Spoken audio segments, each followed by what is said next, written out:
life on land, gender equality. Under wealth, we can put decent work, economic growth, industry, innovation, infrastructure, affordable and clean energy. Do economics and finance help safeguarding of these five? For example, to preserve and enrich faith, we can make an inference. Fraud can be considered as a sin. Sin damages faith, and regulations to prevent fraud safeguard faith. Here we can remember COSO environment control environment rules. To preserve and enrich life and intellect, everything done to ensure adequate nutrition, clothing, proper upbringing, and education for spiritual development. Housing, a healthy spiritual and physical environment, medical facilities, comfortable transport. For posterity, preserve and protect rights of future generations. The following are not complying, transferring debt obligations to future generations, transferring degraded environment to the future generations. Here I refer to Professor Tariqullah Khan. To preserve and enrich wealth, economics focus on acquisition of wealth, finance focused on management, maintenance, and increase of wealth. For Falah Hayat Taibe, to achieve Falah Hayat Taibe, economic development is necessary, which is mostly qualitative, as well as economic growth, which is purely quantitative. Economic and social development provides opportunity for education and health, rule of law, equitable distribution of income and wealth. Islamic finance helps preserve and enrich wealth. The grouping which I have mentioned can be shown as here. Up we see the element of Maqasid al-Sharia as protecting the life, and under it we see the 6 of United Nations Sustainable Goals, Sustainable Development Goals. For protect of posterity also we can do this. For protect of wealth we can do this. And we see convergence of Islamic finance to sustainability standards. CBAFI has Environmental and Social Responsibility Award, and also we have Institute of Responsible Finance Foundation established by Bank Negara, Malaysia. Enhancing social responsibility in banks, set environmentally friendly policies, procedures, and business practices, monitor customers' compliance with environmental standards, support philanthropic and social programs, observe and care impact of environmental and social activities.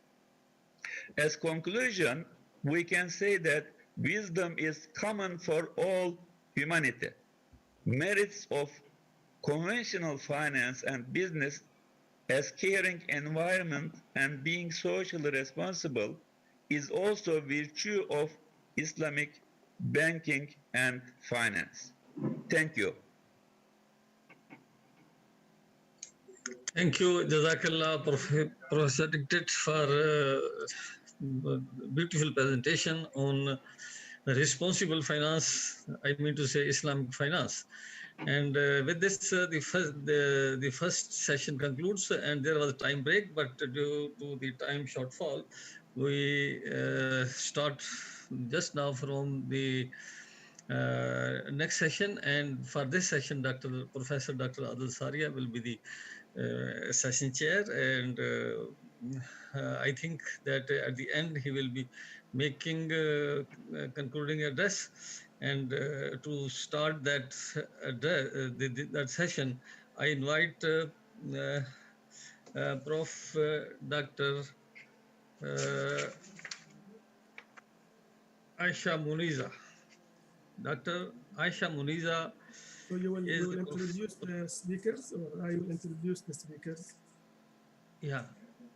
Yeah. You please, you can. No, no, If you no, have, no, go ahead. You introduce them. Okay, please.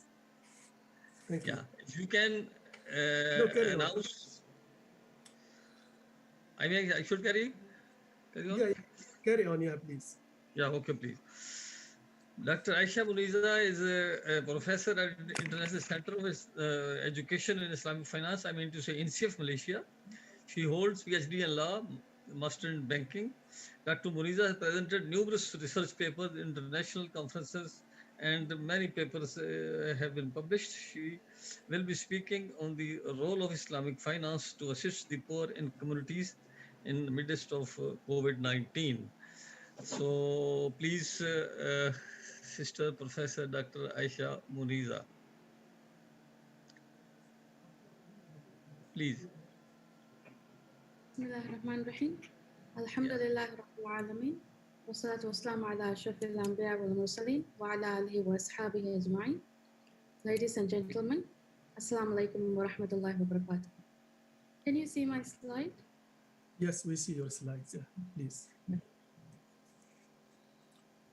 Okay, first of all, I'd like to thank the organizer for giving me this opportunity to present my views on the topic. So the topic which I'm going to discuss today is about Islamic social finance to assist poor in communities in the midst of COVID. So basically, this is the outline of my presentation. I'd like to make this very brief so that we would be able to discuss everything which I intend to discuss today. So firstly, on introduction, it is important for us to understand that when it comes to Islamic social finance institutions or tools, some of them are considered as quasi-ibadat as well as muamalat matters. And as such, it is not only a rewarding act for those who pays it or for those who engage in contribution, but it also gives a benefit to the society, especially for those who are marginalized. They are given hope through the tools or institutions of Islamic social finance. As such, it's very important to understand how we could effectively implement the tools or institutions of Islamic social finance in our societies. Therefore, the objective of this quick presentation is to understand the ways in which we could enhance, especially at the time during COVID, where we have realized that the global poverty clock has turned back to more than 30 years. Therefore, we have a moral obligation as well as a legal obligation to ensure that our societies have social justice in terms of balancing the rights of poor as well as protecting the rights and obligations of the rich. Now, let us briefly look at issues in Islamic social finance in assisting poor and needy.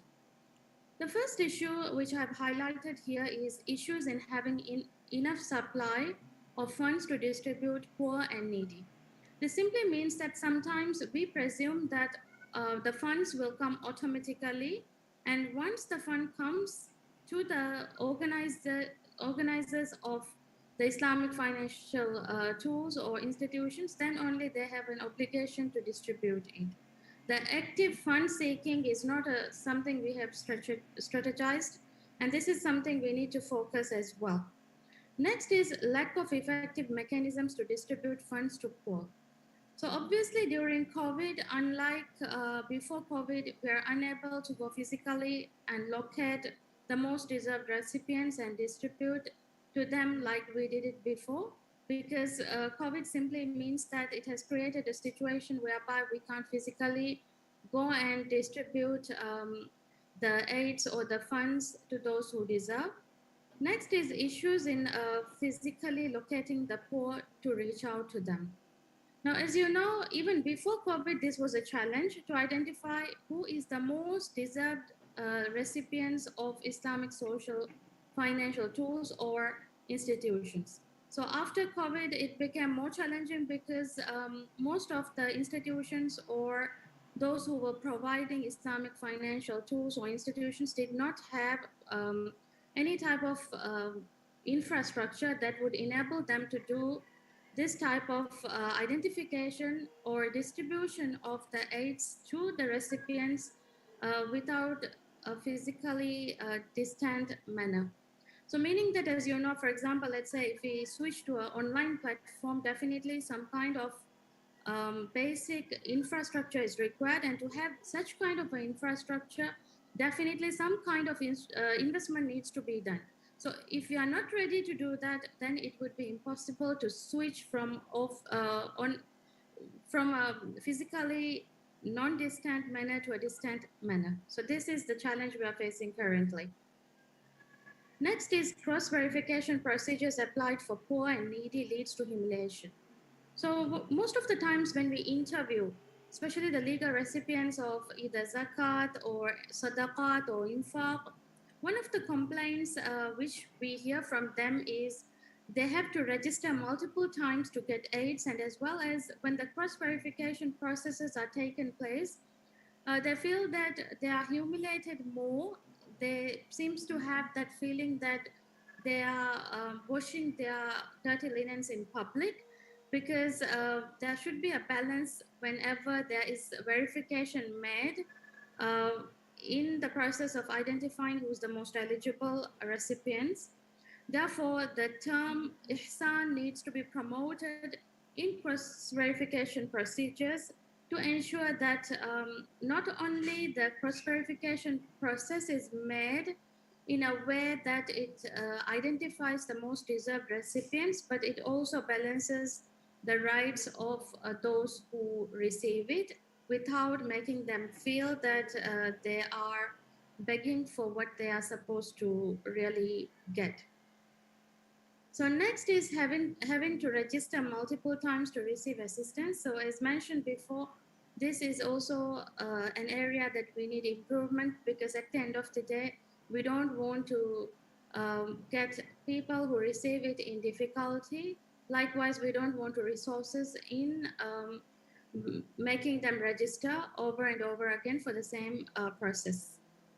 Next is one-time assistance is insufficient to uplift poor and needy.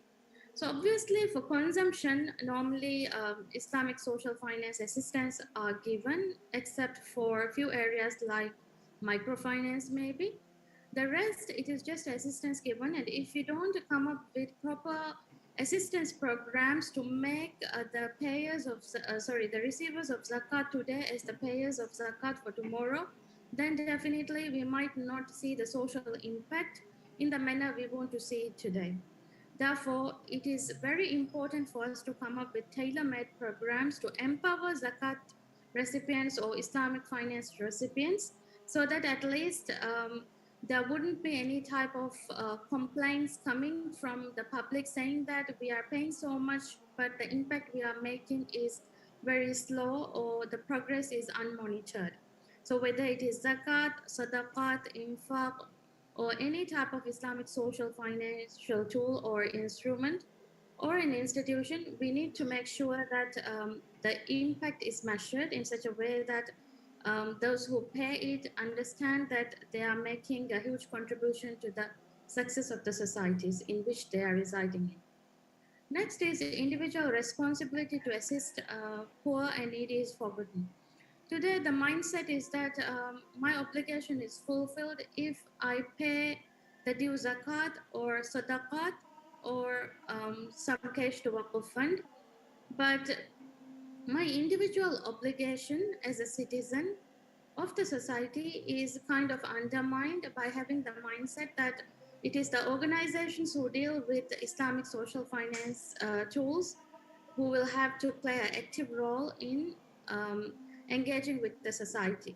So as a result, the individual obligations, individual kind of rights and duties that owes to the society is forgotten.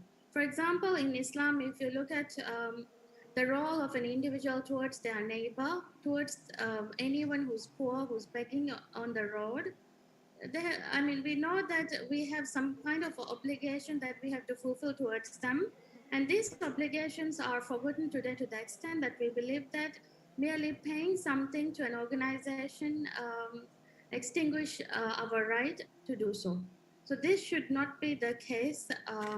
Even in the midst of the COVID, we understood that individual shared responsibility is something that we have to promote in order to see that the marginalized in our societies are being being understood and being like their situation needs to be elevated through the help of each other in the society. Next is we are going to look at some of the approach to boost funds received for distribution to poor. Now, previously before COVID, normally what we see is that in these things can't be generalized, but if you look at the major zakat institutions or waqf institutions or sadaqat institutions, you'll see that they normally rely on physical means of collection of funds. However, due to pandemic, it became impossible to do so, and therefore people switched to online fund transfer mechanisms. However, this actually depends on the infrastructure or the enabling infrastructure which they have in their particular jurisdiction. If the banking is not so sophisticated, if the payment gateway option is not available in that particular jurisdiction, these things becomes a challenge, and therefore we see different countries or different organizations making different level of progress in this. However, in a nutshell, we can say that from physical collection of funds, it was migrated to online collection of funds. So this is something which we have seen swiftly being changed for the sake of sustainability of these funds. And when it comes to marketing of such options, definitely we found some hiccups in the institutions itself, because when you don't have social media platforms these days, and when you don't have online channels being established to cater for this, definitely starting from scratch is a difficult option, especially in the middle of a pandemic. So what are the ways in which we could innovative ways to attract fund? So one proposition is to have charity roundup initiatives. So charity roundup initiative is something which is very common in Western countries, especially because they believe that though you have little or huge amount of money, you should give back to the society. And when you do shopping, for example, if you have some amount that you could spare, even if it's a small change, you could just give for charity and contribute towards creating a bigger fund for charity. So I think if we activate charity roundup initiatives in Muslim societies, definitely we will see a huge success, especially nowadays we use e-commerce platform mostly to do our shoppings, and therefore there's a huge potential of this which could be tapped. So next is having a crypto charity platform. So this is by using blockchain technology. And for this, obviously, there need to be made some kind of adjustment in terms of, in terms of funding for this type of a platform. Definitely some kind of investment will be required, and technical expertise as well as adjustment in the manual processes we follow would be required. So the idea of crypto charity platform is to take out the intermediary involved, that is the organization who manages the funds, and connect the payer to the contributor to directly to the receivers, so that they will see the impact and they will know that there's transparency in the mechanism or the process which they follow to encourage them to do more good in the view of achieving shared responsibility principles. Okay, so next is about how to make an effective way to make the distribution to poor.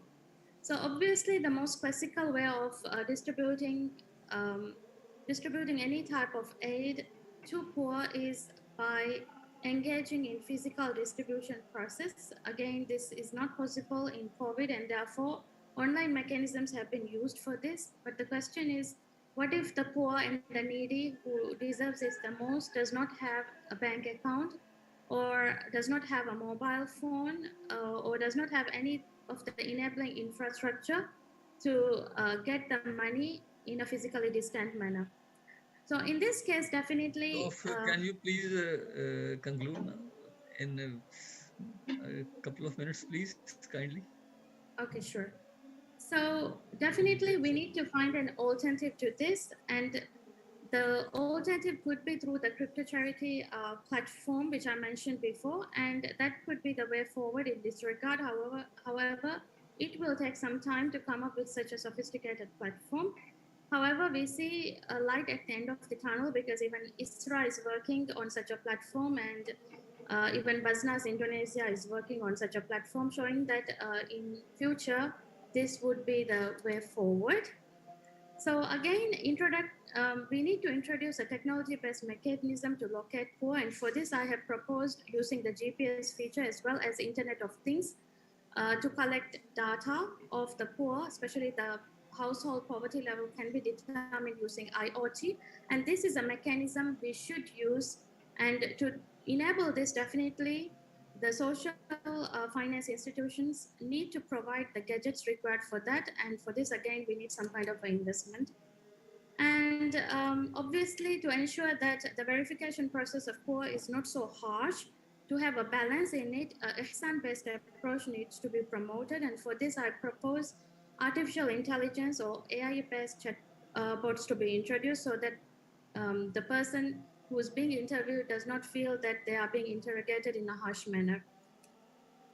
Okay, so next is eliminating unnecessary registration process required for poor to receive help. Again, for this, IoT could help, and therefore I proposed the Zakat organization, Waqf organization, or the charity organization to use this type of a mechanism to do so. So obviously, we also need to formulate strategic financial assistance programs to ensure that whoever is becoming receivers of Islamic social finance institution mechanisms are the payers of it tomorrow, the contributors of it for tomorrow. So today, social media is a powerful tool. So even an individual can ensure that Islamic social financial tools are used by them to help those who are poor and needy. Some of the examples are provided here. For example, the case of Love Your Neighbor Penang initiative, which is done through social media, and it doesn't even cost much. Therefore, I believe that individuals also need to become the contributors or the drivers of Islamic social finance today. So what is the way forward? Obviously, the way forward is number one, we need to link Islamic social finance with technology. COVID has taught us that there is a lot of room for us to improve Islamic social finance tools by integrating that with technology. And the final point which I want to highlight is internationalization of it. Definitely today, instead of looking at options available in our local neighborhood, we need to think at the international level, and international organizations could be the intermediaries to distribute or reach out to those who are unreachable or those who are unheard, so that at least we identify who are the most deserved recipients of Islamic social finance tools or institutions and try to help our societies to alleviate poverty, just like how we have seen in the time of our fifth caliph, Caliph Umar bin Abdul Aziz, where there was no one to receive zakat. So I think if zakat and any other type of Islamic social finance tool is used effectively today, we will see a similar situation. And with this, I conclude my presentation. Thank you very much for the time given. Assalamu alaikum. Walaikum Salam, and many thanks, Prof. Aisha Muniza, for this presentation with very new ideas, Alhamdulillah. And next, our brothers from IRTI IDB Jeddah, first of all, Dr. Salman Sayyid Ali, our very old colleague. Dr. Salman is senior economist at IRTI IDB Jeddah, Saudi Arabia. He has been a visiting fellow in Islamic finance at OCIS Oxford University. Earlier, he was associated with IIIE International Islamic University, Islamabad. He will speak on how to solve social and economic dilemmas using Islamic principles. and this could be very challenging, basically, what we can say for Islamic finance institution, how they use these principles. So please, Dr. Salman Sayyid Ali. Assalamu alaikum wa rahmatullahi wa barakatuh. Thank you very much. Wa alaikum assalam. First of all, I would like to thank the Rifa University and the organizers of this conference to give this opportunity to me, and also to the audience who are here to listen. I'm facing this problem that I cannot see I will try to share, but I'm not seeing my presentation over here in the list. So I have sent it to you also. So to the organizers, if they can share. Because on my desktop, the presentation that are open, I can see only 3 things. Among them, this is not included. Okay, brother. We will call the. No, just a second. I got it. Okay, thank you. Now, can you see it? Yeah, we see it. Yeah, carry on, please. Thank you very much. Let me try to be very precise and finish everything within the time allocated. Basically, I will talk about solving socioeconomic dilemmas using Islamic principles.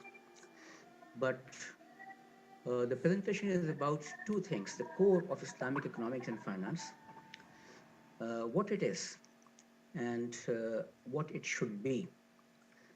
We know that there are issues faced in Islamic economics and finance, that Islamic economics and finance has so far not been clearly defined in its purpose and methods and distinction, and we have seen it in the first session when people talked about different approaches.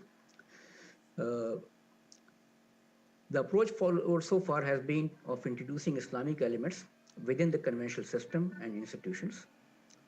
The resulting low level of development of some key Islamic economic concepts and weak articulation of the distinction has led to re-evaluation of the existing approach. That is, the methodology has so far been followed is to supplement Islamic elements within the conventional system. In this regard, different people had found fault with this with the approach and advocated different solutions. So the outcome of this approach of using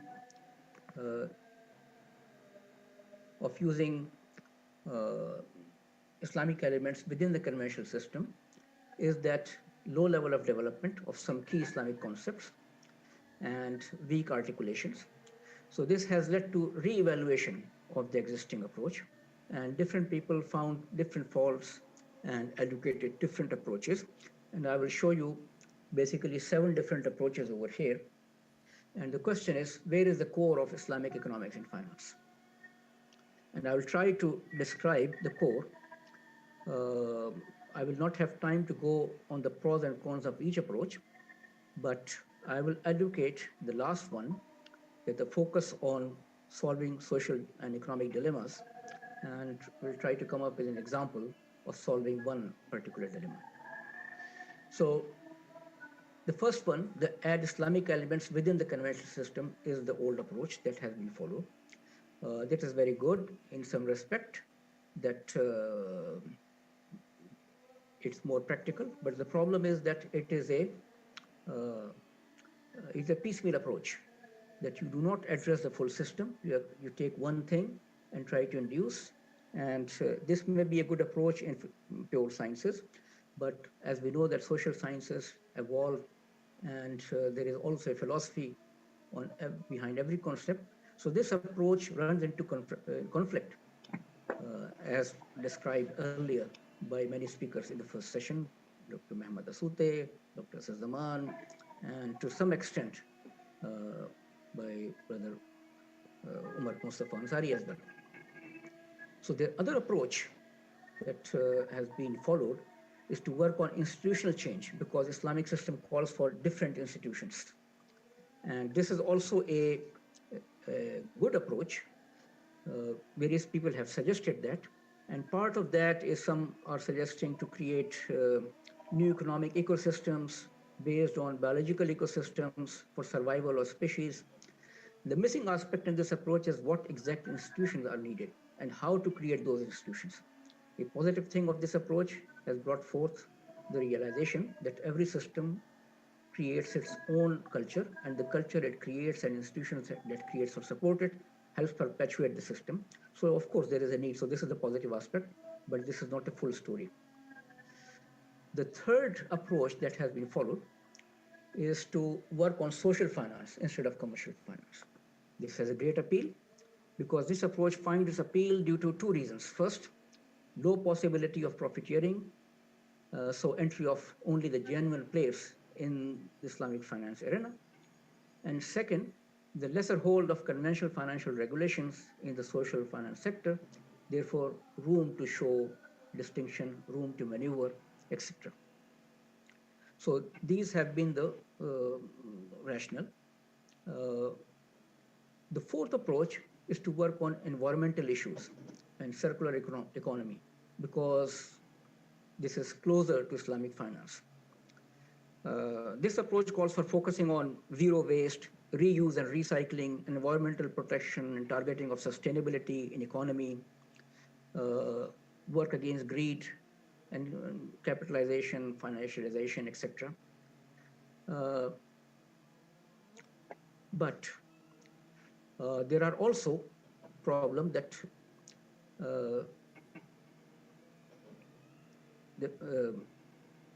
what kind of system we want to create, what are its objectives, what institutions need to be educated, how the decision making will take place.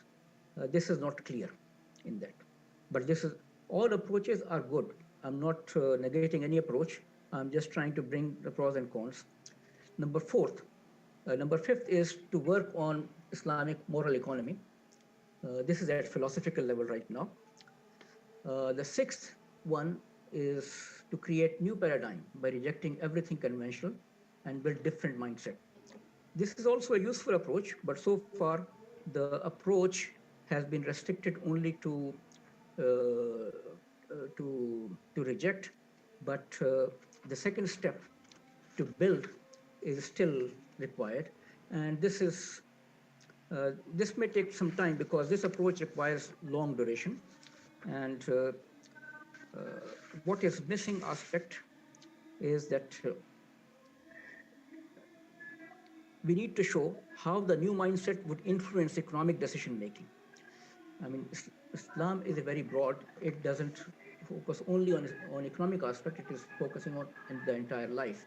But when we as economists talk about economics, we have to isolate from the variety of behaviors at individual and collective levels how the mindset will change, which behaviors and outcomes are optimal, which ones will emerge as dominant, how to nudge this thing. We also know that Islam advocates cooperation, but cooperation cannot exist just by desire. It will require coordination, because a desire for cooperation without coordination can result in disarray. So these are the issues that have to be addressed within this approach, which is still missing. The seventh approach is to focus on ways to address social and economic challenges using Islamic principles. So this is what we would like to advocate, which combines all the aspects of the previous other approaches that I talked about. This is a potential approach. All social and economic challenges involve social dilemmas. Economic reason is one way of solving them. What economic and financial solutions can be offered using Islamic principles and society's existing level of faith and commitment? How those commitments can be improved and nudges applied to modify the behavior? How to judge what is relevant to emphasize, what needs to be measured, and how, so that solutions to the challenges are found and implemented. So this is the approach. This is more practical approach, balancing between experimentation and theory building. Some other approaches emphasize more on theory building, but this approach combines experimentation and theory building. It is also all-encompassing approach covering all aspects of economics and finance at individual and collective level. The circular economy, the building of new mindset and paradigm, the institutional change approaches will all just be few elements of this approach applied to address different social and economic dilemmas and challenges. So with this, let me try to give an example of solving a dilemma. Since this conference is about finance, there is one dilemma faced by all micro, small, and medium enterprises. What is the difficulty? Access to credit is limited to a smaller group of micro and small enterprises outside the formal borrowing lending relationship. So why this is so?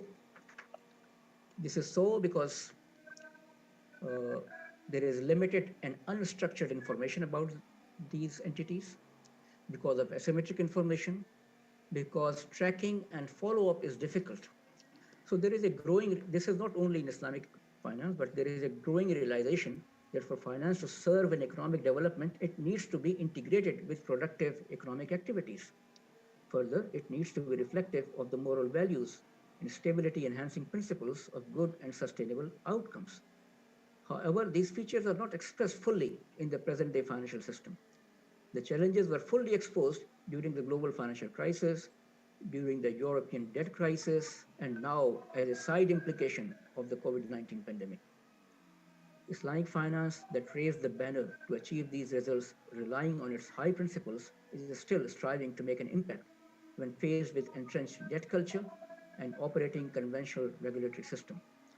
In this scenario, the new technological advances have opened new avenues for Islamic finance to implement its principles with more ease without much stringent regulations. So useful innovations have become possible through rich and big data, artificial intelligence, and distributed ledger technologies.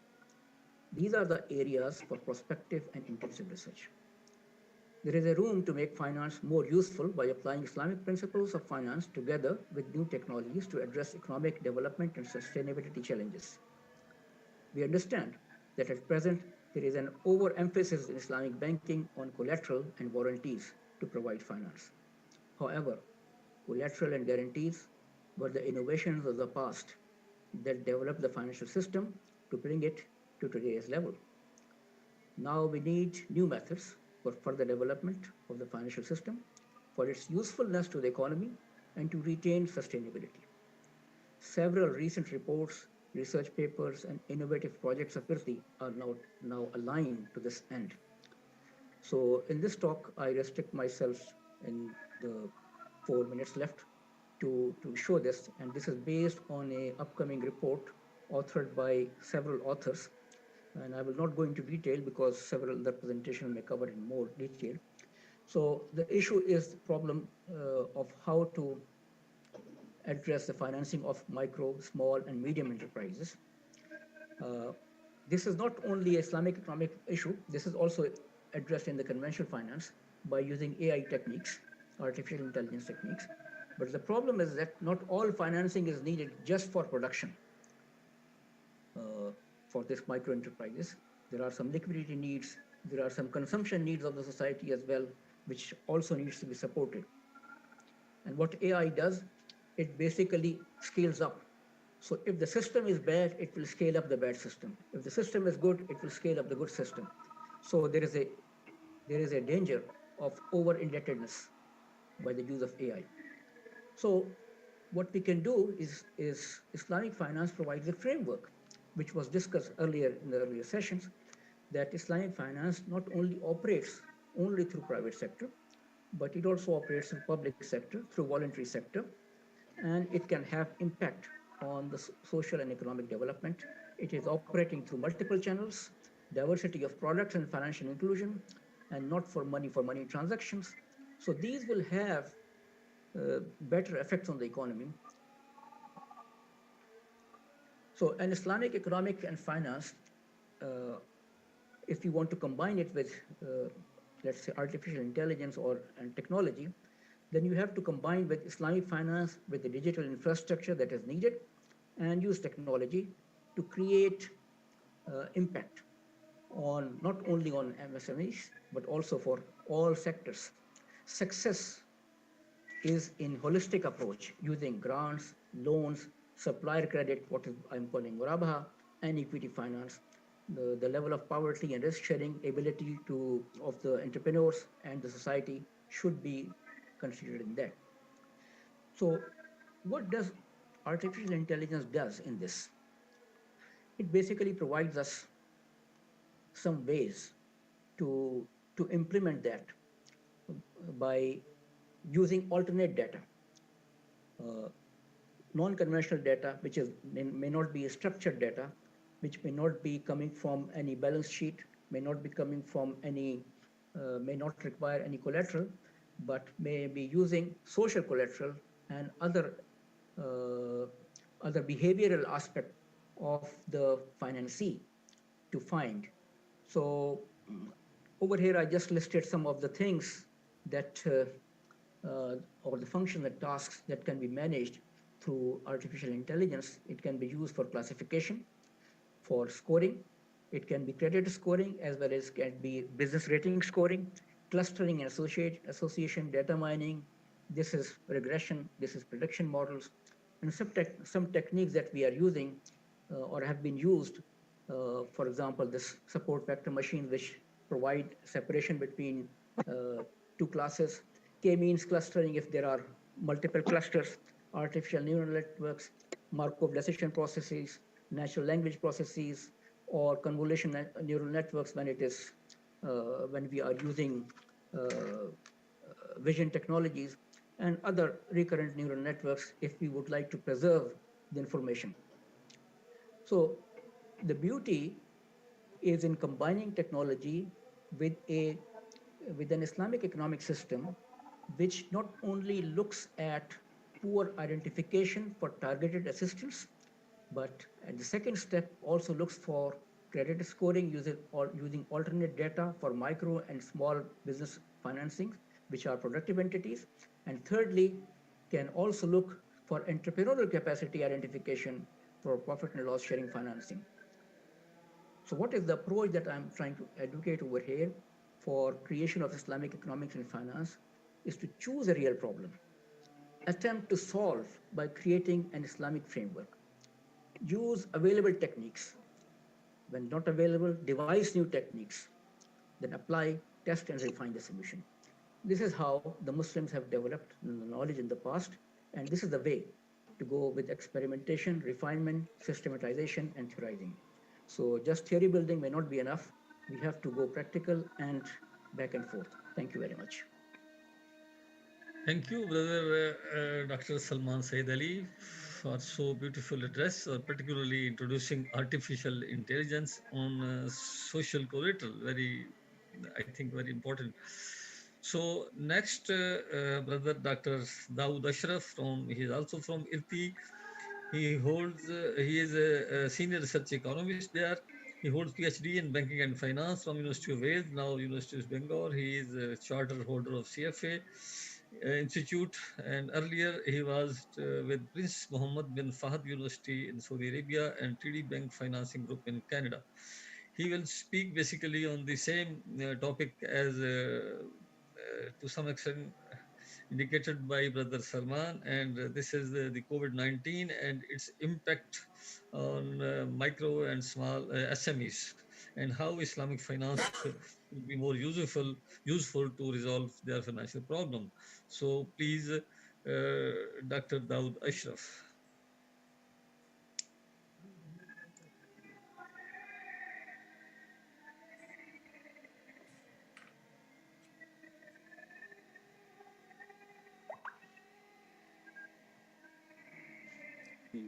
Okay. Yeah, I'm just trying to. Anyways, so I was just saying that thank you very much for the opportunity. Dr. Salman and Dr. Muriza, both of them has discussed the adoption of artificial intelligence, Internet of Things, and these new technologies that can help to improve the access of Islamic social finance. Can you hear me? Yes, we can. Yeah. You can hear, but we can't see you. You can't see me. We can Yeah. hear you also.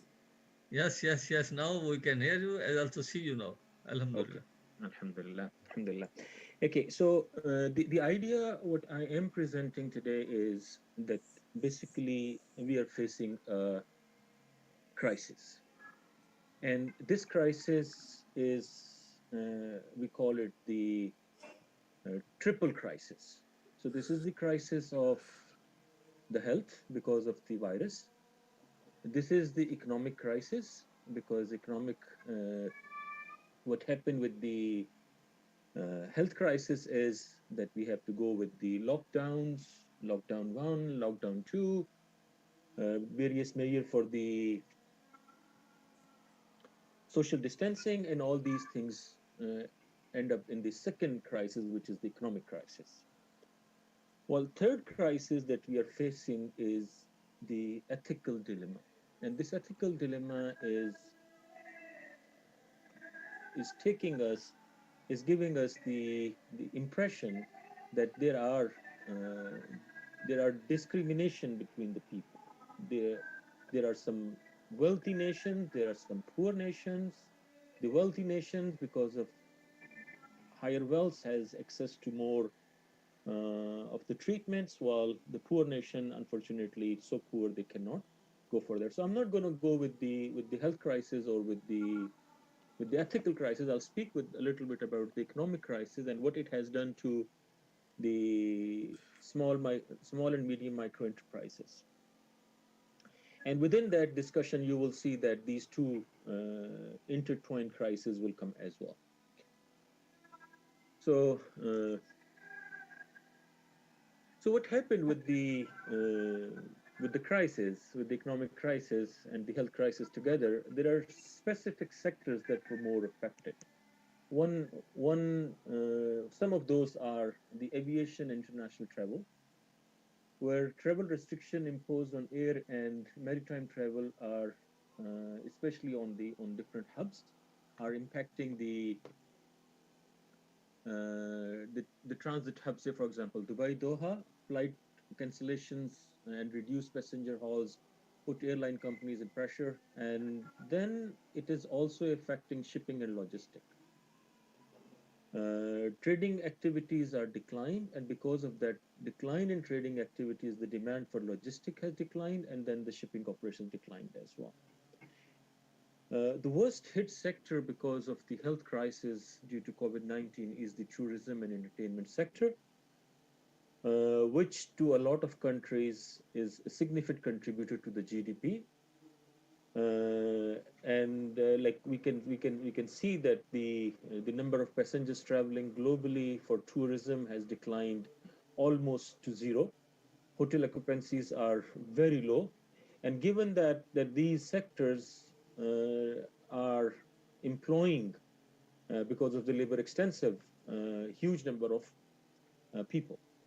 Manufacturing sector, again, because of the disruption in supply chains, lockdowns, and lower demand accompanied with lower investments, are causing manufacturing to go down as well. And because of all this, the financial sector is facing trouble as well. Although the financial sector is not affected as yet, but as soon as the moratoria that has been given by various governments, most probably the defaults and everything will escalate very quickly, and maybe that would be a start of a new time. Okay, so in most of the countries, there is a sequence that has been followed, especially for the MSMEs and for all the businesses. So what happened is when health crisis hit, the impact was the focus was to put all the efforts available for the health crisis. So all the countries were focusing on trying to get access to the health resources, whether be it is ventilators, whether be it is some kind of medicine that was ad hoc at that time, to masks, all these PPEs. So that was the major focus at that point. And as the lockdown has extended and people started feeling pain, businesses started winding down. So the government started various schemes for access to credit to SMEs. Most of it was the credit, some of it was, like for example, New Zealand, some grants and wage subsidies was given as well. So with the passage of time, various structural policies have been introduced where the attempt is to reduce the impact of COVID-19 on the economy. And if we look at the policies that has been adopted, some were immediate fiscal impulse. That means cash being given to small businesses, individuals. Some has provided deferrals, some has provided liquidity guarantees and all those things. So with all the countries globally, these liquidity support was provided to businesses. So why they were doing this? So that was the main question. So if you look at the SMEs, so SMEs as a sector constitute 80 to 90% of global firms. And they provide employment to about 60% of the global population, working population.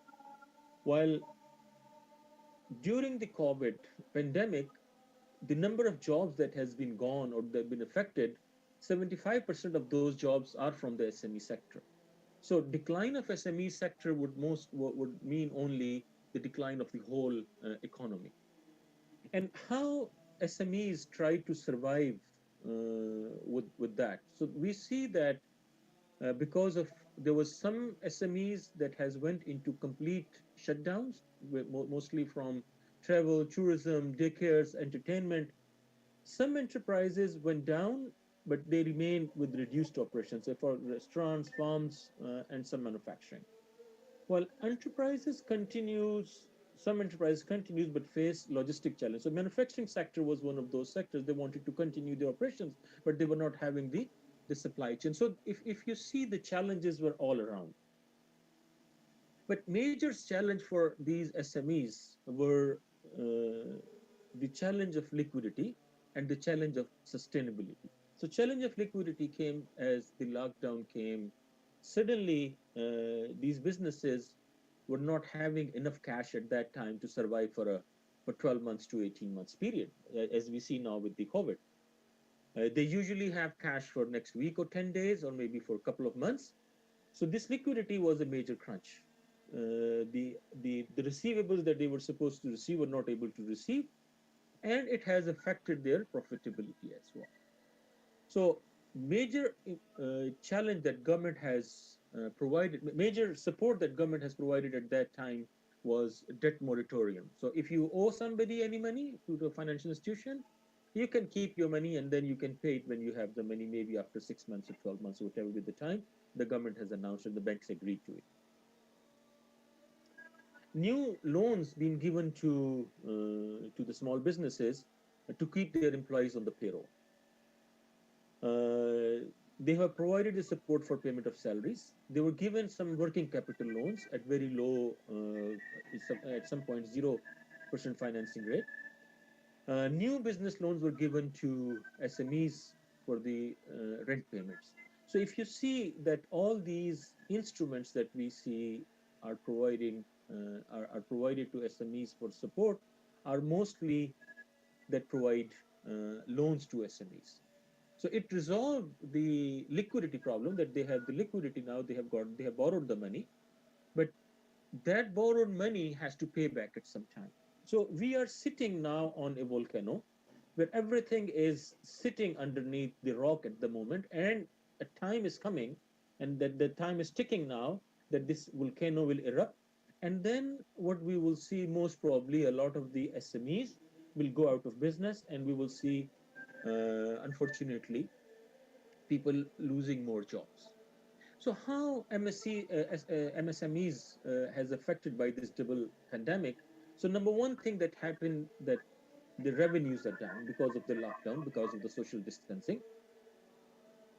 Not only the revenues are down, their cost of doing business is very high now. So they have to put the various health measures that is introduced by the governments, including social distancing, the temperature taking, the gloves and the masks, and all the PPE things and the plastic shields.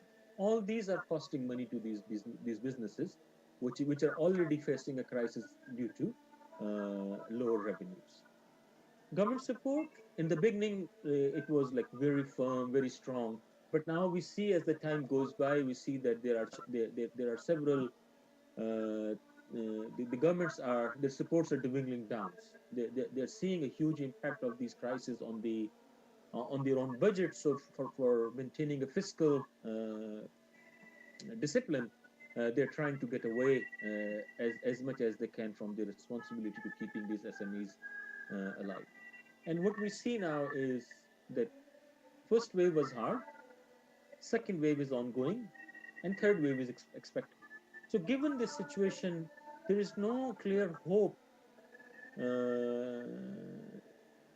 that we can see that SMEs, by doing something, can get out of this crisis at their own. And the worst part is the debts are rising. And this rising debt, most probably, as I mentioned earlier, will take a lot of business to the decision of closing down and bankruptcies. So what can we do? So the easiest way that the government has found is the debt creation. So give them money, let them survive at this time. When the time will come better, they would be able to return back that money. UK has given about over $45 billion to the residents. Canada has given 137 billion. And just to give you a sense how much it is for a small business. So for a small business, this $137 billion is around $175,000. That most probably with the short-term loans that they're given, they have to return back in 12 months. So knowing the Canadian economy, knowing the small businesses, I can tell you that 90% of the business do not have that $175,000, even if they want to pay for it. So imagine that what would happen to these small businesses. So what should we do then? So the thing is, the way the government has helped SMEs, they have provided debt to them. And there was one size fit all approach that has been used. So this one size fit all approach is that the government does not care what is your business. The government does not care at what stage of business you are at the development of as a development. And the government was only keen in the beginning was to give cash to the individuals, to the businesses. And now we know that after 1 year of this whole cash doling to businesses and to individuals, that this has created an environment in which there were huge frauds. Like in UK, from $45 billion, there are some estimates that about $20 billion has gone to wrong people. Those were neither businesses nor they had any intention to do any business. So the fraudster took most of the money at the cost of the small businesses. And same has happened in the US. There are companies now who are established to provide, who are buying these loans from these SMEs, as the government support is there to provide the repayments. So what should we do? Should we go for more lending? Of course not. Microfinance is a good move. Microfinance movement is good. But we have seen even in good times, it did not help building capital for SMEs. And now when they're not having the capital, it would definitely not help. So what we think is the best approach is to look at targeted support after proper assessment of their needs, and then avoid this one size fits all approach. So when we avoid this one size fits all approach, what do we have? So we have a staggered approach. So this staggered approach basically consider individual SMEs. I'm talking specifically to the production purposes. I'm not going with the identification of poors, and as Sister Marisa has mentioned about the Internet of Technology and all those things. I'm talking mainly around an approach that can help SMEs to get out of this crisis. Of course, these instruments, whether it is Internet of Things or artificial intelligence, these are infrastructure. The infrastructures are good if you have an underlying good framework. So if we have a framework, as I'm mentioning here on this slide, then we would be able to support SMEs more appropriately. So the approach that we are recommending, this is part of the report that Dr. Salman has mentioned. that IRTI, inshallah, is going to publish, I hope, inshallah, with the next couple of months, and you will be able to have access to it. So there we mentioned that a staggered approach would definitely be more helpful. The staggered approach should start with the need assessment of SMEs. So there are SMEs that are in dire crisis. They would not be able to pay back anything to begin with. So we need to provide them unconditional cash grants. So these cash grants, if we look at the empirical literature, especially with the people who has done experiments, and we see that these grants help SMEs to provide better financial returns. It helps capital buildup and long-term sustainability of SMEs, and it helps. It produce a pronounced effect on the individuals and families who receive grants for business purposes. I'm not talking about the zakat here. I'm talking about grants, a cash grant and conditional cash grants for business purposes. Then there are businesses who may not be able to return back a profit back to the businesses. So for those businesses, interest-free loans would be a good option. And then we move to the microfinance, not the typical microfinance with the higher interest rate. We support the microfinance with the participation like Murabaha transaction, leasing, and all those kind of instruments that we can use in the microfinance. And then the last one is equity financing.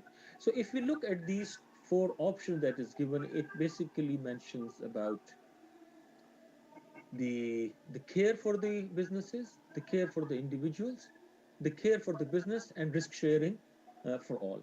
So if we adopt a framework that takes into consideration all these elements, and of course, if they adopt the Internet of Things for identifying where the grants is needed, where the small business loans are, where the interest-free loans are needed, where microfinance is needed, where at which stage the equity financing should kick in, that would be really helpful. So the framework, along with the infrastructure, would definitely be very helpful to move forward.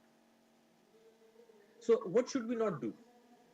So as I mentioned to you, this approach that the government has used to provide one-size-fit-all approach, providing loans to small businesses or sending cash to everybody, what it has done is it has increased speculation in the economy. A lot of people are moving away from the real economy and moving into financial economy. And you see that all the financial market, irrespective, despite the real economy is going down, GDPs globally are going down, the capital markets are growing. Whether you take the S&P, you take the FTSE, you take any country, the financial assets are growing. So we are moving into financialization. So speculation, financialization, and then the over-indebtedness of the small businesses is not a good recipe for the SMEs. So we recommend that we adopt this staggered approach. This would be very helpful for the overall economy. Thank you very much. I stop here. I hope I have finished within your 15 minutes limit. Yes, thank you, brother Dr.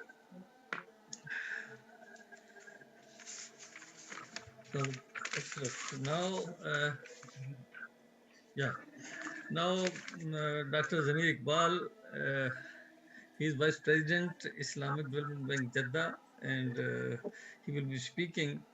He will be addressing on the first of all about him. Previously, he headed World Bank Global Islamic Finance Development Center, Istanbul, and with earlier assignments in World Bank Treasury and the Finance and Market Global Practice. He earned his PhD degree in International Finance from George University and served as professional faculty at the Carib Business School of John Hopkins University. Dr. Zamir will speak on the need and prospects of moving to social finance by Islamic finance institution. So we are sorry for a bit delay. We knew that you are currently at United States, so night waiting for. So please continue, Dr. Zamir Iqbal. Thank you so much, Brother Ayub, can you hear me? Yeah, Yes, yes. yes, yes. Okay, thank you so much. Bismillah Rahman Rahim. Dear dignitaries, guests, and fellow speakers, Assalamu alaikum wa rahmatullahi wa barakatuhu. First of all, I would like to thank the organizers for the invitation. Indeed, it's always my pleasure and to join this particular event. Although this time not in person, but I'm good to see a couple of our many friends online, and I hope they're all well. I hope all the friends in Pakistan are safe and well. Um, anyway, given the importance of this particular event, I thought I will try to discuss about more from the practitioner's point of view. It was really fascinating to hear from Dr. Salman as well as Dr. Dawood Ashraf, who are my respected colleagues. But at the same time, I was thinking that I wish I could switch my roles with them, because their roles seem to be a bit easy, because theoretically a lot of things can be done, a lot of things make sense, but when you are as a practitioner, you have other challenges and which you have to deal with things within a short period of time. So from my point of view, from our point of view, the practitioner's role became much more complicated and difficult because of the COVID-19. So I thought I'll share with you some of my thoughts on what an MDB, a multilateral development bank, like the Islamic Development Bank or the World Bank and all other MDBs, could play a role in COVID-19 situation, and how we can think, and that from that link to what we can talk about Islamic finance role. So with that, ladies and gentlemen, let me kind of share with you some of my thoughts. As you know, that the COVID-19 pandemic, has derailed the progress towards the Sustainable Development Goal. So here, what I would like to basically discuss that how the SDGs, which were making quite a good progress, but although they were slow reaching the goal of 2030, but now after COVID, it has not only slowed down further, but has derailed, and that concerns the development community. Now, if you look back overall as in life, whether you have pandemics or wars or revolutions, many of the catastrophic natural disasters, these are been considered as a game changer, and these are the many responsible factors in creating new world order throughout the history.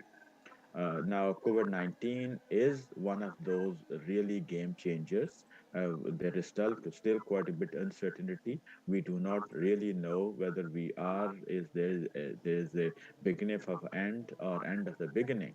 Uh, Whereas these such events pose serious and existential threats, they also offer opportunities for the fresh thinking.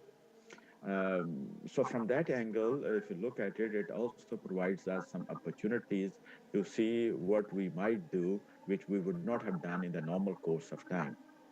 Now, the COVID-19 crisis, which was essentially a health crisis, but it has spilled over to become a global economic crisis.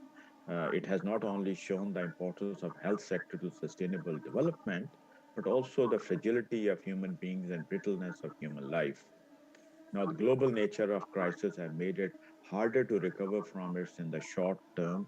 It is more a series of idiosyncratic shocks that can be diversified, but systematic shocks such as that all countries and all economies are facing the similar situation at the same time.